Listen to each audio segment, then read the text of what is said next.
Masih dalam rangkaian Indonesia Menyapa Siang pendengar, saatnya sekarang kami hadirkan dialog khusus dalam dialog interaktif masyarakat adat, pangan lokal dan masa depan Nusantara.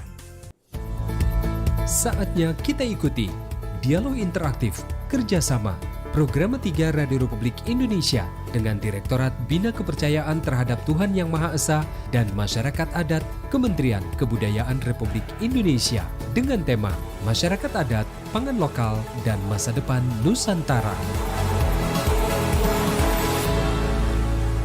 Selamat siang, salam sehat untuk Anda semuanya pendengar Pro 3 RRI di seluruh penjuru tanah air dan siapapun yang bisa menyaksikan dan mendengar siaran kami.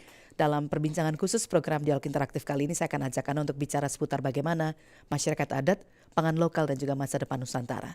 Ya, di tengah ancaman krisis pangan global dan perubahan iklim, perhatian terhadap pangan lokal dan kearifan masyarakat adat menjadi semakin relevan tentu saja. Masyarakat adat Nusantara telah lama mempraktekkan sistem pangan yang tidak hanya berkelanjutan, tetapi juga memperkuat jati diri dan identitas budaya bangsa. Tapi penyeragaman pangan nasional, khususnya ketergantungan pada beras dan misalnya gandum gitu ya, sudah menggerus keberagaman sistem pangan tradisional kita. Dampaknya bukan hanya pada aspek ketahanan pangan saja, tapi juga pada bagaimana kelestarian budaya. Hilangnya ritus dan kearifan lokal yang selama ini menjadi penopang sistem pertanian adat. Nah, dalam perbincangan siang hari ini, khusus kami memang menghadirkan narasumber-narasumber yang akan mengupas sekaligus sharing pengalaman praktek bagaimana sebenarnya pertanian yang dilakukan dengan kearifan lokal yang ternyata nanti ada beberapa fakta dan data yang mengejutkan yang Anda bisa simak dalam perbincangan ini. Nanti kami juga akan mengundang Anda untuk bisa bergabung melalui nomor telepon kami di 0213523172, 0213844545, 0213862375, dan 0213866712. Atau bisa juga melalui WhatsApp di 081399399888 untuk juga berbagi ceritanya bersama kami. Dalam perbincangan kali ini saya bersama dengan Direktur Bina Kepercayaan Terhadap Tuhan Yang Maha Esa dan Masyarakat Adat Dijen Pelindungan Kebudayaan dan Tradisi Kementerian Kebudayaan Republik Indonesia. Bersama kami sudah hadir di studio Pak Samsul Hadi. Selamat siang, salam sehat. Apa kabar Pak Samsul? Kabar baik. Kabar baik. Selamat siang, salam sehat selalu dan rahayu. Ya, selamat datang di Studio Pro 3. Terima kasih waktunya. Bapak mohon izin, mikrofonnya boleh. Nah, ini biar suaranya bisa maksimal. Oke. Siap, terima kasih. Selamat datang di Studio Pro 3. Kemudian kami juga bersama dengan Koalisi Sistem Pangan Lestari ada Mbak Gina Karina. Mbak Gina, selamat siang Mbak. Selamat siang. Koalisi Sistem Pangan Lestari itu terdiri dari 11 organisasi kemasyarakatan. 11 organisasi kemasyarakatan. Nanti kami minta sharing informasinya ya. Nah, ini yang jauh-jauh, sebenarnya nggak jauh juga ya, tapi ya jauh sih. Kami datangkan khusus adalah Juru Komunikasi Kasepuhan Cipta Gelar Sukabumi Jawa Barat. Ada Pak Yoyo Yogaswana. Pak Yoyo, selamat datang di Pro 3. Terima kasih. Oke, ini kalau pendengar yang mungkin nggak tinggal di Jawa Barat, mungkin nggak tahu nih Cipta Gelar teh di mana itu? Di Pegunungan Halimun. Di Pegunungan. Kalau masuk ke wilayah administratif negara itu masuk ke kawasan Kabupaten Sukabumi. Tapi dari kota terdekatnya, Pelabuhan Ratu, masih 50 km lagi ke atas pegunungan. Di Pegunungan Halimun. Terima kasih sudah meluangkan waktunya dan juga tenaganya, nanti termasuk pemikirannya ya, untuk sharing bersama kami siang hari ini. Nah, ini kayaknya saya harus minta datanya ke Pak Samsul dulu deh. Baik. Apa sih sebenarnya relevansi antara teman-teman ini masyarakat adat dengan ketahanan pangan? Apa sebenarnya yang kemudian perlu untuk disampaikan kepada publik mengenai hal ini, Pak Samsul? Baik, berkait keterhubungannya di mana masyarakat adat ini merupakan penjaga tradisi termasuk warisan leluhur di mana adat istiadat dan ritus mereka di semua kewilayahan adat di Indonesia. Nah, ini mereka selalu menjaga ekosistem mereka, salah satunya pangan, di mana sejak lahir, dewasa, dan hingga berpulang tidak lepas dari pangan, yaitu melalui kegiatan-kegiatan ritual mereka selalu menyiapkan ragam pangan yang berbasis lokal, di mana bahan pangan tersebut tersedia di lingkungan mereka, tidak mendatangkan dari luar. Nah, keterhubungan dengan program yang ada di Kementerian Kebudayaan ini, dalam hal ini Kementerian Kebudayaan ini hadir untuk masyarakat adat dan komunitas-komunitas pelaku pangan lokal. Nah, melalui gerakan pangan lokal ini merupakan perwujudan implementasi dari program Bapak Presiden kami, Bapak Prabowo dengan Mas Gibran di Astacitanya nomor 2 mengenai swasembada pangan. Namun program ini tidak ansih milik satu kementerian, namun banyak kementerian terlibat di dalamnya. Nah, khusus Kementerian Kebudayaan dalam hal ini Bapak Menteri kami, Bapak Fadlizon gitu, kita perlu melakukan intervensi melalui kebudayaan pangan.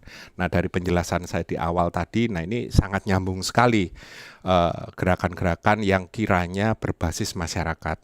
Nah, dan juga di 2000 sebenarnya program ini sudah berjalan 3 tahun gitu. Nah, kami pendekatannya menggalang melalui pendekatan generasi muda, melalui sekolah lapang kearifan lokal, mengangkat kekayaan budaya di wilayah kewilayahan adat gitu, salah satunya keragaman pangan mereka. Dan di era berdirinya Kementerian Kebudayaan, nah ini Kementerian Kebudayaan hadir langsung melalui sebuah gerakan di mana Kementerian Kebudayaan melalui Direktorat Bina Kepercayaan Terhadap Tuhan Yang Maha Esa dan Masyarakat Adat, Direktorat Jenderal Pelindungan Kebudayaan dan Tradisi, saat ini direkturnya Bapak Restu Gunawan. Nah, itu mendorong penuh upaya-upaya bagaimana hadir di masyarakat melalui gerakan-gerakan pangan lokal. Nah, Kementerian Kebudayaan bermitra gitu dengan 40 komunitas gitu, salah satunya komunitas pangan lestari ya. Sistem pangan lestari, di mana mereka juga punya komunitas-komunitas gitu yang dalam satu payung sistem pangan lestari. Nah, dari situlah gerakan ini kami gulirkan gitu. Pertama, kami berharap di penghujung ada target-target yang bisa menjadi policy brief di Kementerian Kebudayaan melalui pendekatan kebudayaan pangan di sini, yaitu bahwasanya ketahanan pangan Indonesia ini masih sangat kuat gitu, walaupun dunia saat ini dengan perubahan iklim dan juga kondisi permasalahan-permasalahan dunia sehingga mengalami krisis pangan.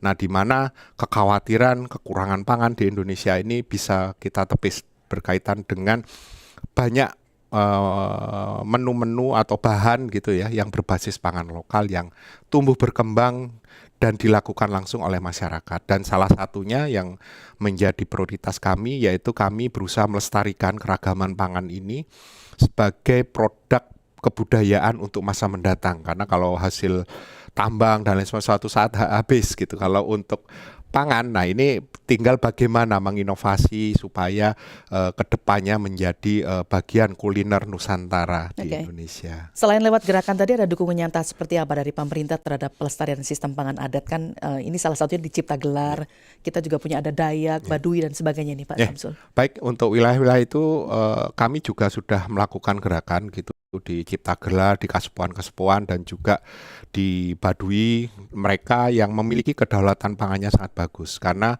misalnya di daerah Baduy, Cipta Gelar dan beberapa kesepuhan ini dia memiliki pangan leluhur. Jadi bibitnya mereka adalah penjaga bibit leluhur. Nah, di mana di Cipta Gelar atau sekarang Gelar Alam namanya, nah itu mereka menyimpan melalui leit gitu atau lumbung yang umur bulir-bulir padinya ini puluhan tahun gitu. Mereka simpan dengan ritual-ritual tertentu kapan mulai menanam. Nah, terus dari hasil ini dijadikan bibit kembali.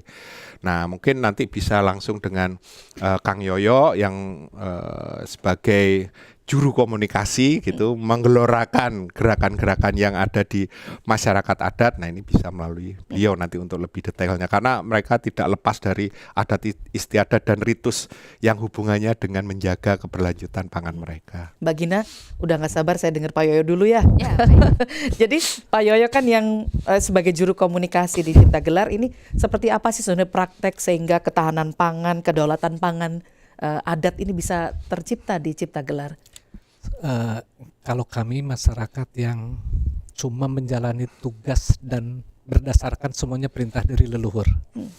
Jadi kita ini kalau dikatakan pelestari bukan, penjaga apalagi. Kami cuma menjalankan apa yang harus kami jalankan sebagai generasi penerus, meneruskan apa yang pernah para leluhur kami jalani. yaitu salah satunya menjalani kehidupan. Hidup ini ada yang menghidupi. Nah, kemudian bertani padi ini disebutnya konsepnya kehidupan. Sehingga dalam laku dan memperlakukan pertanian ini kita menjalani kehidupan. Sehingga ada proses bertani padi dimulai dari yang disebut dengan ngasek misalnya. Ngasek adalah prosesi penanaman padi. Kemudian nanti ada mipit, prosesi panen padi. Ada nganyaran, mencicipi hasil panen yang ditanam di tahun itu.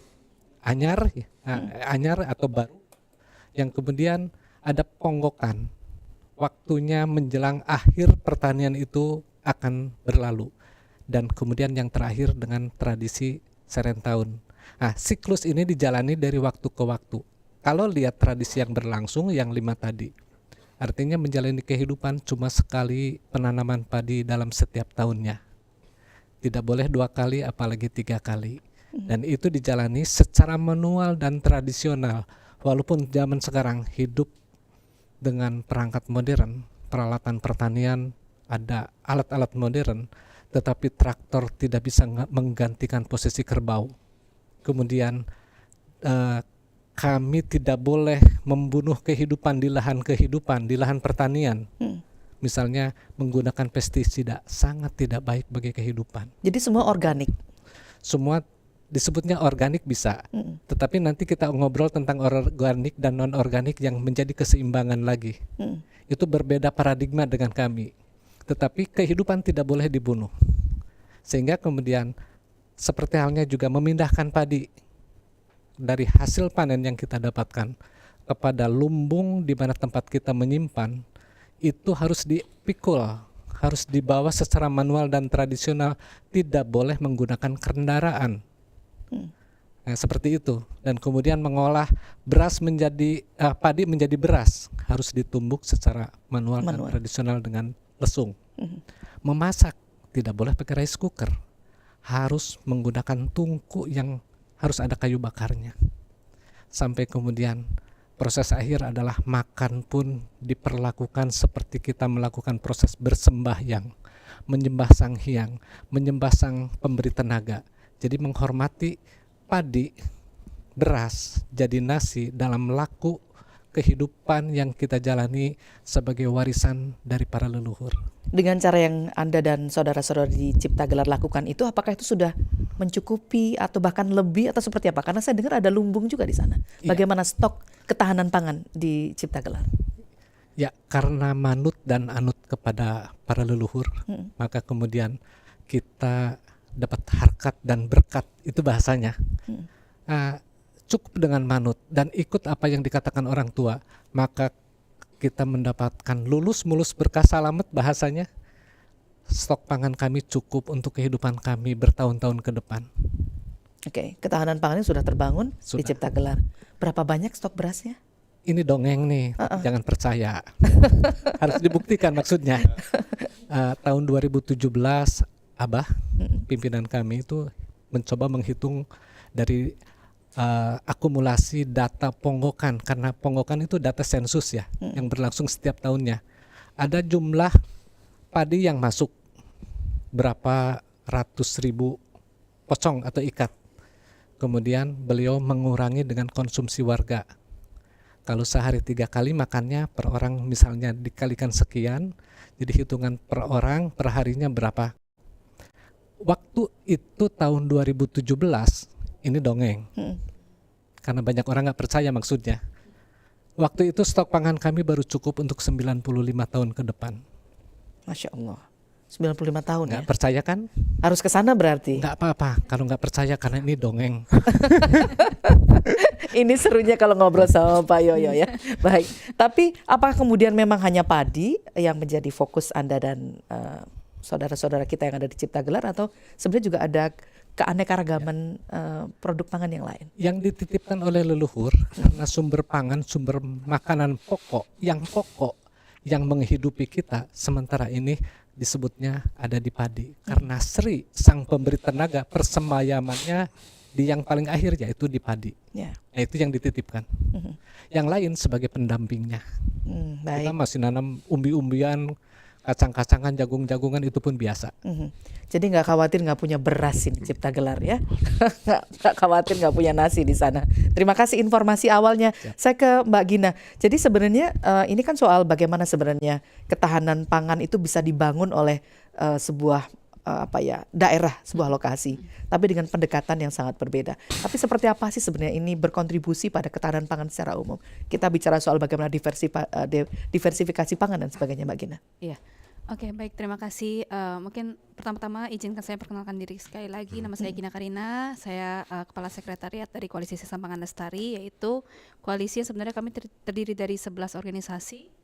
Latar belakangnya beda-beda, dan ada beberapa yang kami berterima kasih sekali sama Pak Samsul sudah diundang untuk terlibat dan ikut menggodok konsep kegiatan ini ya yang akan datang untuk gelar pangan lokal Nusantara. Di antaranya ada KHATI, KRKP, dan juga dari WRI Indonesia dan teman-teman lainnya. Nah, ini keterkaitannya memang kita perlu melihat ini sebagai suatu sistem pangan. Jadi pangan itu bukan sekadar apa yang kita makan, bukan sekadar apa yang kita produksi, tapi ini merupakan satu sistem yang saling terintegrasi satu sama lain.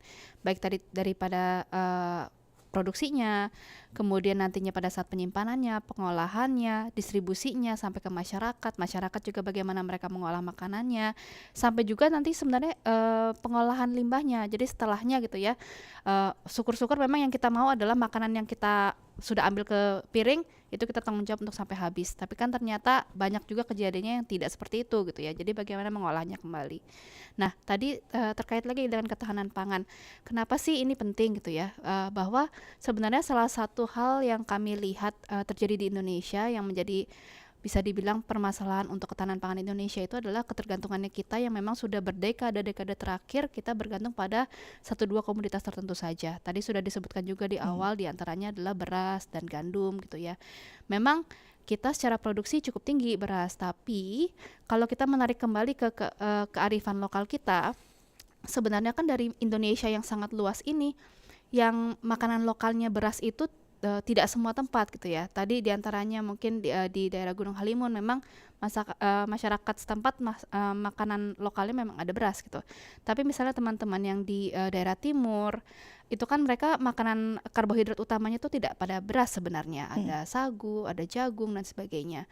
Nah, ini yang kemudian membuat jadi permasalahan karena berdekade-dekade kita dengan sistem yang lumayan top down gitu ya. Memang waktu itu merupakan solusi yang tepat. Karena waktu itu kita baru keluar dari krisis, kita perlu memenuhi kebutuhan pangan, mengatasi kelaparan, gizi dan sebagainya, dan beras atau nasi itu merupakan salah satu solusi yang bisa dibilang instan dan mengenyangkan, simpannya juga gampang dan sebagainya gitu ya. Tapi karena ini berlangsung terus-terusan selama berdekade-dekade, akhirnya merubah pola makan kita masyarakat yang akhirnya tergantung pada 1-2 komoditas saja gitu. Nah, itu yang kita sebenarnya ingin suarakan kembali melalui kegiatan ini gitu ya, bagaimana pentingnya untuk kita melihat kembali ke kearifan lokal masing-masing wilayah, bahwa masing-masing sebenarnya punya loh tanaman-tanaman warisan leluhur indigenous gitu ya, yang sebenarnya cukup bergizi, cukup mengenyangkan juga dan bisa untuk kita kembangkan kembali.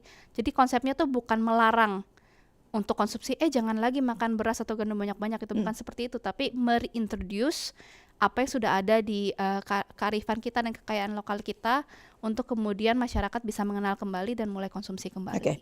Tapi berpengaruh nggak? Soalnya kan di masyarakat masih ada kayak stigma negatif ya. Jadi kalau makanan dari misalnya lokal gitu, dianggap makanannya yang kampung misalnya, berpengaruh nggak itu ternyata pada pola konsumsi kita pada makanan? Iya, kalau sejauh ini sih yang kita lihat sih sebenarnya itu berpengaruh sekali gitu ya. Makanya itu bagaimana kemudian kita mencoba melalui salah satunya gerakan pangan lokal Nusantara ini untuk mereintroduce lagi, membuat makanan-makanan lokal menjadi trendy.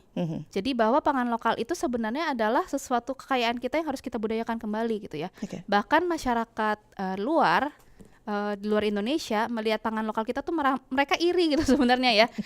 Pada saat, karena ini kan Koalisi Sistem Pangan Lestari ini sebenarnya adalah bagian dari koalisi global. Di global namanya Food and Land Use Coalition. Pada saat saya sampaikan ke teman-teman di global, kalau kita transformasi sistem pangan kita itu adalah ke arah diversifikasi, mau kembali mereintroduce pangan lokal, mereka tuh bingung. Kenapa? Karena di mereka kan tidak ada gitu ya. Jadi mereka tuh sebenarnya iri malah bisa dibilang ya, dengan kekayaan kita bahwa kita punya begitu banyak kemajemukan yang kemudian kita bisa berdayakan kembali. Gitu. Oke, ada komoditas lokal apa sih yang potensi untuk dikembangkan gitu ya? Karena kan masing-masing pasti punya kelebihannya masing-masing gitu, Mbak Gina. Betul. Yang mungkin belum tergarap. Sebenarnya banyak ya. Kalau pertama kita lihat dari karbohidratnya, tergantung dari lokasi masing-masing. Tadi saya sempat sebutkan di daerah timur Indonesia, misalnya ada sagu, jagung. Di daerah Jawa juga ada banyak sebenarnya, ada singkong dan sebagainya. Yang tadi seperti yang Mbak sebutkan juga ya, mungkin masyarakat menghindari makan itu karena pertama menurut mereka ini makanannya kurang trendy gitu ya, kurang beken gitu. Yang kedua, ada timbul stigma di masyarakat kita yang pasti sebagian besar pendengar juga mungkin banyak yang masih percaya itu ya. Kalau belum makan nasi itu belum makan gitu. Nah, itu yang kita mau direduksi nih. meeting bareng-bareng gitu ya, kita berpikir kembali gitu apa benar. Karena kan sebenarnya bahkan dengan makanan-makanan sumber karbohidrat yang lainnya pun kita sebenarnya bisa kenyang gitu. Jangan lagi makan nasi dengan misalnya mie atau nasi dengan kentang, itu kan karbo dan karbo gitu. Tapi lebih penting adalah makan berimbang. Ada karbonya, ada proteinnya, ada buahnya juga dan sebagainya. Baik, nanti kita akan bahas lebih jauh. Kita jeda dulu sejenak untuk yang berikut ini terlebih dahulu. Memori Kolektif Bangsa. Sultan Hamengkubuwono ke-9. Sultan Hamengkubuwono ke-9 merupakan seorang tokoh nasional yang berhasil menjadi penyelamat Republik Indonesia pada kondisi genting pasca proklamasi kemerdekaan. Seperti yang disampaikan oleh dosen kajian budaya Universitas Sanata Dharma, Baskara T. Wardaya, Sekretaris LVRI Yogyakarta, Letnan Kolonel Infanteri Purnawirawan M. Mansur Sudarno, dan sejarawan Universitas Gajah Mada, Sri Margana. Beliau meletakkan jabatan sebagai pemimpin keamanan Jogja, sehingga keamanan Jogja ini tidak lagi di tangan Sri Sultan. Dan kedua, Sri Sultan tidak bisa dipakai oleh Belanda untuk menindas rakyatnya sendiri. Waktu diminta rumusa, ngerso dalam Sultan Hamengkubuwono ke-9 ngendika, jangan minta rumusa kepada kami karena kami sedang punya proyek di wilayah kami daerah Gunung Kidul itu tandus, maka akan saya aliri air. Untuk meneruskan bangunan negara Republik Indonesia itu diperlukan dana yang besar, dan disinilah peran Sri Sultan Hamengkubuwono sangat penting karena kemudian segala kebutuhan tentang departemen, kementerian dan juga instansi-instansi lain yang mendukung berdirinya sebuah negara itu semua didanai oleh Sultan.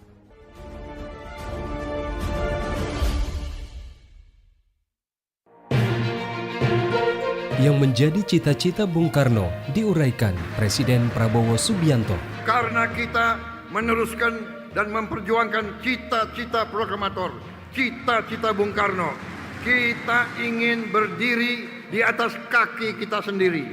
Dan Bung Karno mengajarkan, demokrasi kita harus demokrasi Indonesia. Demokrasi ala Indonesia. Walaupun ada yang ngaku-ngaku kan selalu bahwa seolah Bung Karno milik suatu partai. Tidak, Bung Karno milik seluruh rakyat Indonesia. Feeling saya kayaknya beliau juga dukung saya juga kira-kira. Iya kan? Yang saya perjuangkan apa yang beliau cita-citakan.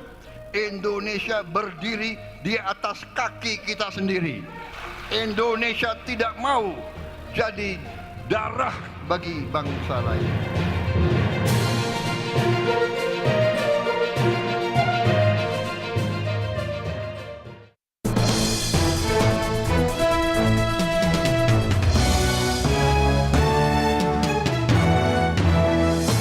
Pro 3, Jaringan Berita Nasional. Kita masih dalam dialog khusus yang kami hadirkan untuk Anda siang hari ini, kerjasama Pro 3 RRI dan Direktorat Bina Kepercayaan Terhadap Tuhan Yang Maha Esa dan Masyarakat Adat Kementerian Kebudayaan Republik Indonesia.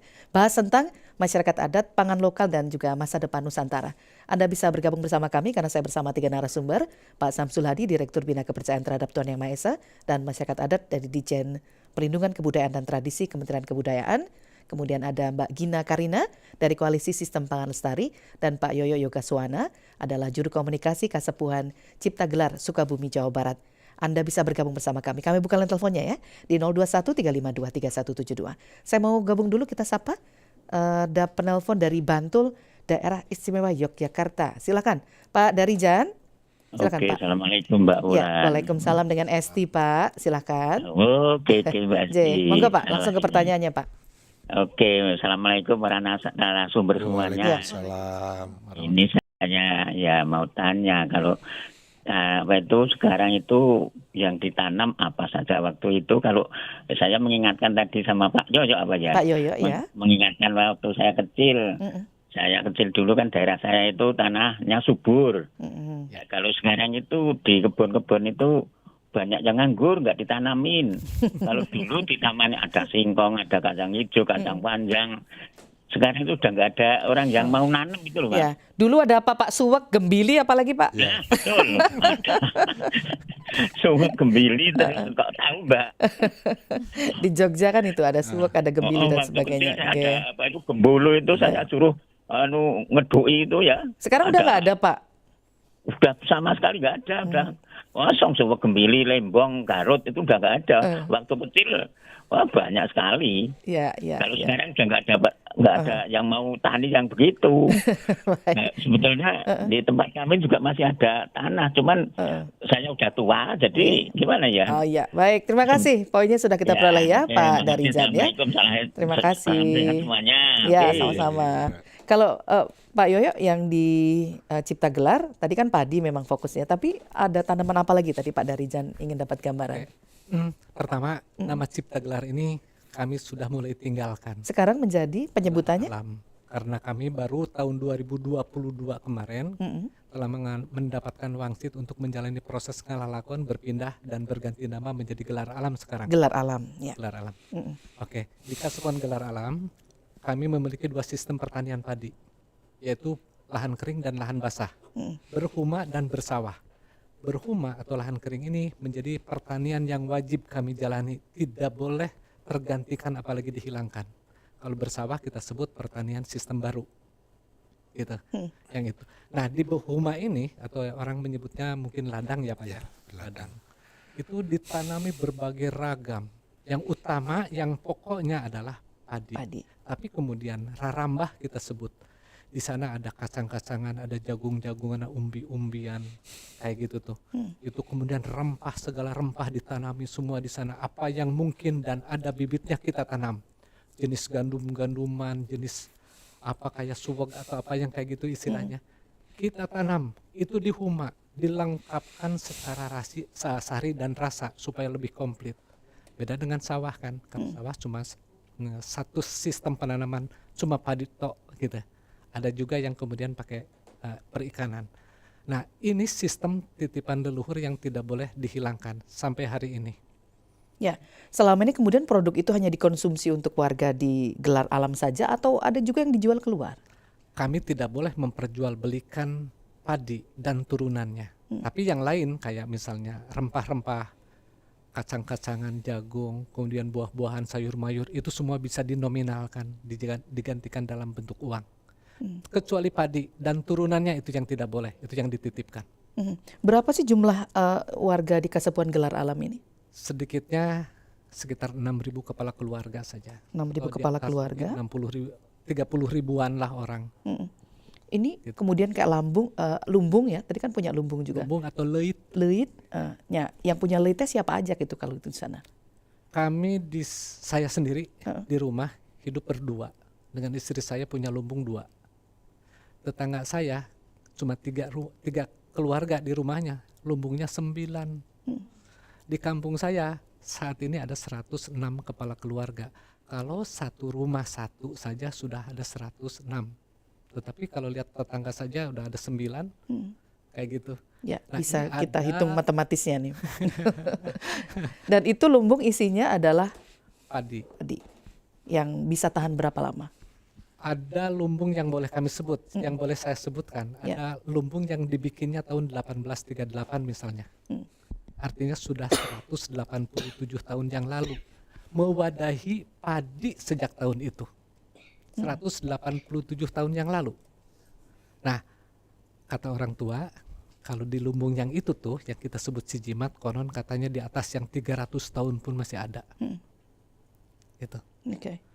Dan itu adalah banyak varietas padi di dalamnya. Dari waktu ke waktu, bahkan tergantung kesukaan dan kesenangan saya pun menanam beberapa varietas padi yang mungkin sekarang lebih dari 10 varietas yang pernah kami tanam. Dan itu turun-temurun? Itu turun-temurun. Tidak menerima bibit dari luar? Dari luar itu justru yang dititipkan oleh leluhur. Tanami bibit yang dari titipan leluhur. Ya. Yang dari luar kita bisa tanam, tapi tidak menjadi keutamaan. Ya, baik. Terima kasih Pak Yoyo gambarannya. Pak Samsul, kita mungkin jadi ingat gitu kalau nenek moyang kita itu kalau misalnya makanan itu kan nggak harus belanja ke supermarket. Iya, betul. Kalau mau nyari tinggal orang Jawa tuh nyebutnya ngeramban gitu. Ngeramban. Metiki daun-daun di kebun dan sebagainya. Nah, bagaimana mengembalikan kebiasaan-kebiasaan ini? Ketika tadi Pak Darijan, lah sekarang udah nggak ada lagi tanamannya, berubah jadi cor beton dan sebagainya. Ada upaya apa yang kita bisa lakukan untuk ke sana sebenarnya? Untuk mengarah ke sana sebenarnya menjadi program di tiap kabupaten kota ya, tidak secara langsung di Kementerian Kebudayaan. Nah ini melalui Pok Darwis gitu ya, atau ibu-ibu PKK, di mana tiap rumah itu disarankan menanam tanaman-tanaman yang untuk kebutuhan hidup gitu, penyanggah gitu, misalnya sayur mayur, cabai gitu dan lain sebagainya seperti itu. Namun ini persoalan yang di perkotaan. Nah di perkotaan kayak di wilayah DKI Jakarta itu mendorong tanaman hidroponik gitu, dia sekaligus hiasan cuman bisa dimanfaatkan gitu. Nah menggunakan bekas botol aqua atau apa. Nah ini yang untuk daerah perkotaan. Namun kembali lagi gitu. Nah persoalan yang disampaikan Mbak Gina, pergeseran pola. Nah ini pola makan, pola konsumsi dan juga pola pandang gitu, sudut pandang. Nah ini melalui gerakan pangan lokal Nusantara ini kami ingin menggugah kembali gitu bahwa kita itu kaya gitu akan ketersediaan pangan lokal gitu. Tidak harus ada beras gitu, bukan tidak harus ada beras, tidak tergantung keberadaan beras gitu. Banyak sekali makanan penyangga dan di koalisi sistem pangan tradisional. Nah ini lebih ada organisasi yang memang konsen mengemas, menginovasi gitu melalui misalnya dari Parara. Nah mereka sudah banyak menginovasi dari produk pangan lokal dengan rasa tidak kalah gitu dengan berbahan gandum atau berbahan padi beras gitu. Nah ini dengan kemasan-kemasan ini kemarin waktu Hari Masyarakat Adat Sedunia di Kementerian Kebudayaan kami juga menyajikan gitu produk-produk karya inovasi yang berbasis pangan lokal murni. Nah ini pun nanti di acara puncak dari semua mitra-mitra kami gitu akan menyampaikan gerakan-gerakan yang sudah dilakukan dan sebanyak dari 26 titik gitu lokasi wilayah Sumatera, NTT, Sulawesi dan Papua ini hampir seluruh kami jajaki dan di situ ada komunitasnya gitu dan karena kami sepakat menamakan gerakan pangan lokal ini bukan pemerintah yang ayo kita bikin kegiatan, bukan. Jadi apa yang sudah mereka lakukan gitu kami dorong, kami fasilitasi gitu sehingga pertama lebih meningkatkan rasa percaya diri gitu dari mitra-mitra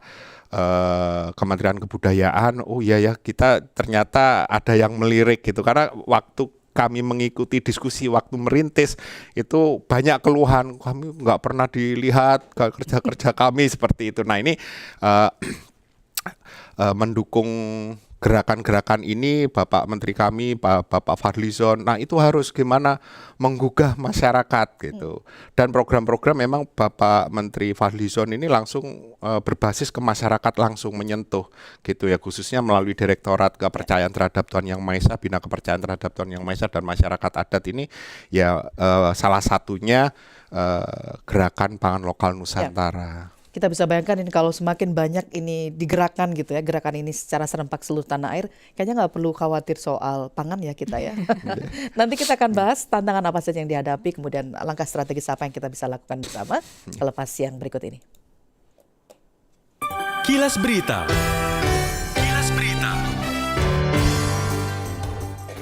Menteri Pertanian RI Andi Amran Sulaiman mengatakan perubahan target dadakan yang ditugaskan oleh Presiden Prabowo Subianto kepadanya mengenai percepatan swasembada pangan di seluruh wilayah tanah air sudah terbukti membuahkan hasil. Awalnya Presiden menargetkan 4 tahun, kemudian berubah menjadi 3 tahun, dan berubah lagi menjadi 1 tahun, dan terakhir target swasembada pangan berubah kembali menjadi 6 bulan.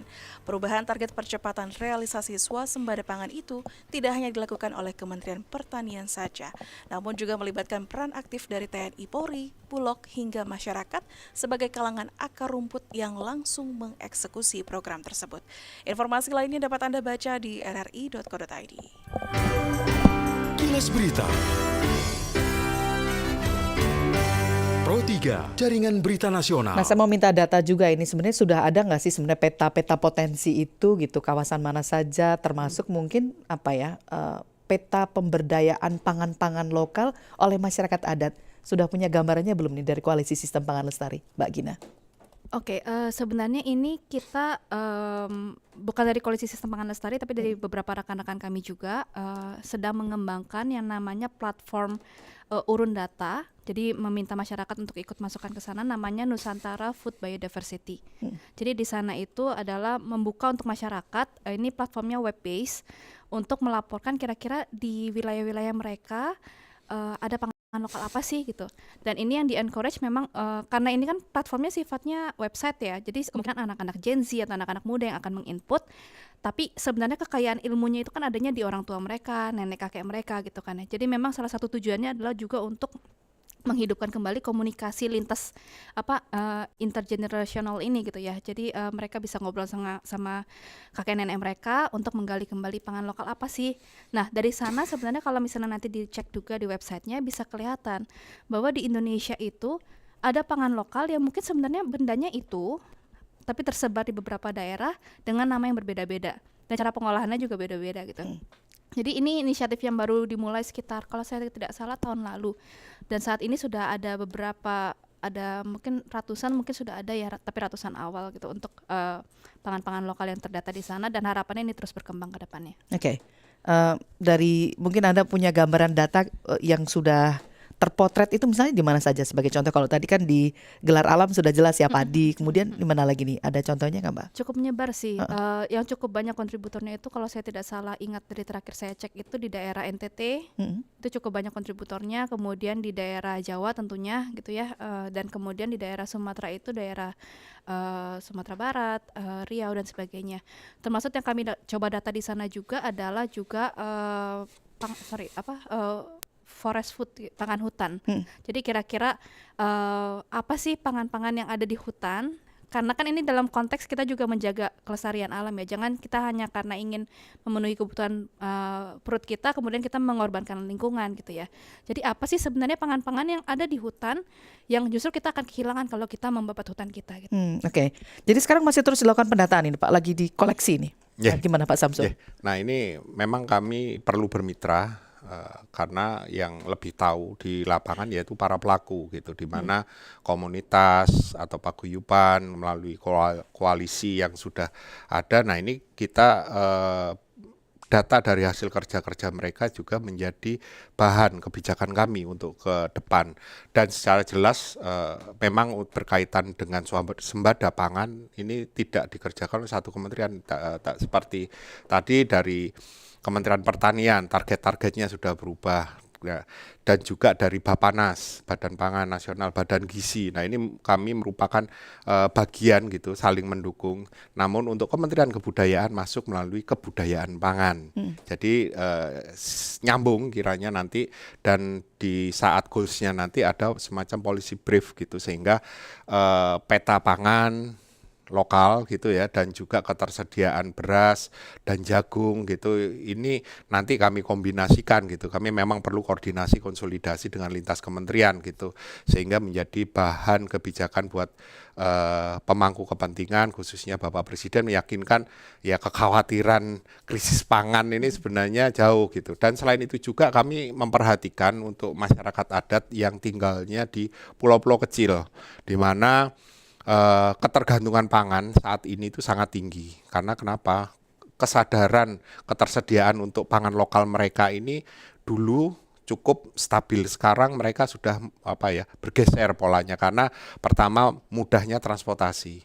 Nah, saat terjadi cuaca buruk, nah keterlambatan pasokan pangan, harga beras itu meningkat hampir 2 kali lipat. Nah, kami melakukan program melalui Sekolah Lapang Kearifan Lokal membangun generasi mudanya mulai bercocok tanam sesuai dengan tanaman kacang-kacangan, umbi-umbian yang ada di salah satu pulau kecil tersebut. Mereka sebagai penyangga sementara sampai cuaca tenang, pengiriman bahan pangan, beras gitu juga bisa terpenuhi kembali. Untuk mendorong dan supaya ini juga makin masif gitu ya dilakukan bersama, maka jangka pendek, jangka panjang apa nih langkah dari Kementerian Kebudayaan, Pak? Untuk jangka pendek ya ini berkaitan dengan aksi-aksi yang langsung. Jangka panjangnya ya terbangunnya kesadaran melalui generasi muda pentingnya keberadaan pangan lokal. Memang peran orang tua kami juga ini menjadi perhatian karena keterhubungan dengan Kementerian Perempuan. Peran ibu ini strategis gini karena anak-anaknya ini makan nasi, sebenarnya nasi merah kan lebih bagus gitu ya buat anak-anak. Wah, nasi kotor, ini minta yang warna putih. Nah, pemahaman ini kan kami perlu bermitra gitu ya. Atau sekarang justru makanan barat-barat nih yang banyak dipilih sama ibu-ibu justru. Nah, itu yang menjadi bagian karena kan kami lebih konsen mendorong pelestarian pangan berkaitan dengan ragam kuliner, juga ada kuliner raja-raja Nusantara. Nah, itu juga dari kemasan, terus teknik penyajian. Nah, ini juga bisa berdampak ekonomi ke depannya. Jangka panjang berkaitan kebijakan mendukung partisipasi masyarakat adat untuk agenda nasional gimana? Nah, ini kami menempatkan masyarakat adat menjadi garda depan, penjaga terakhir.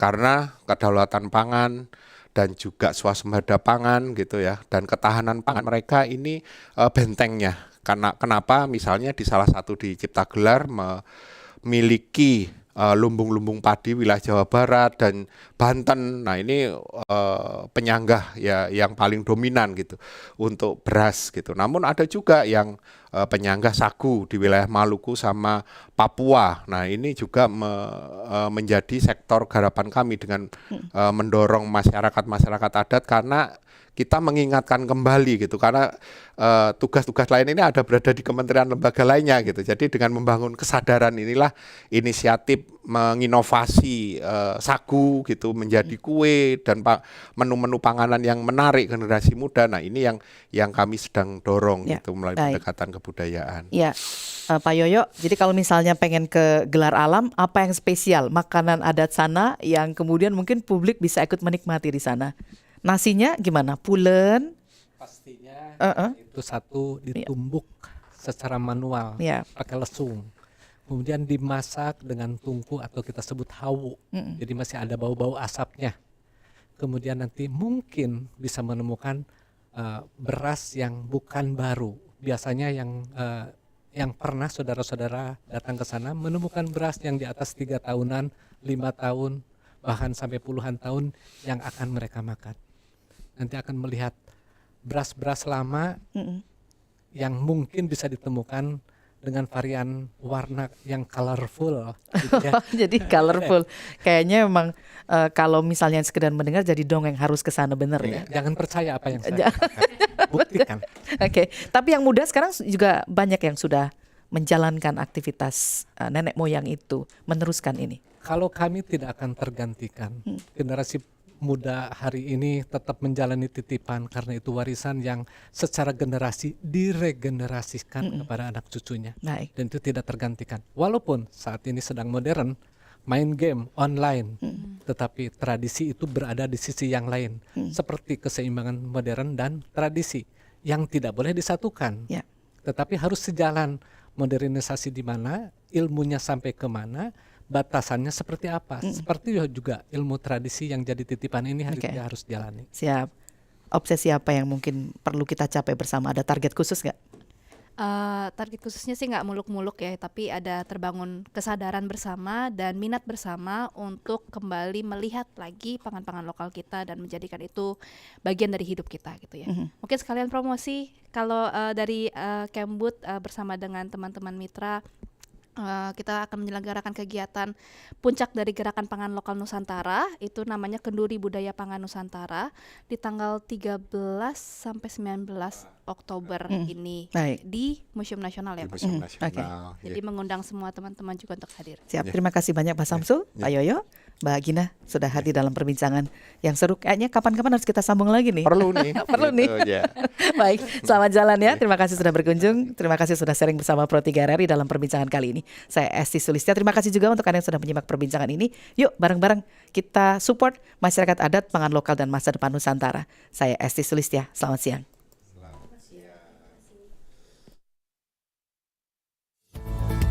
Demikian telah kita ikuti Dialog Interaktif Kerjasama Program 3 Radio Republik Indonesia dengan Direktorat Bina Kepercayaan Terhadap Tuhan Yang Maha Esa dan Masyarakat Adat Kementerian Kebudayaan Republik Indonesia dengan tema Masyarakat Adat, Pangan Lokal, dan Masa Depan Nusantara.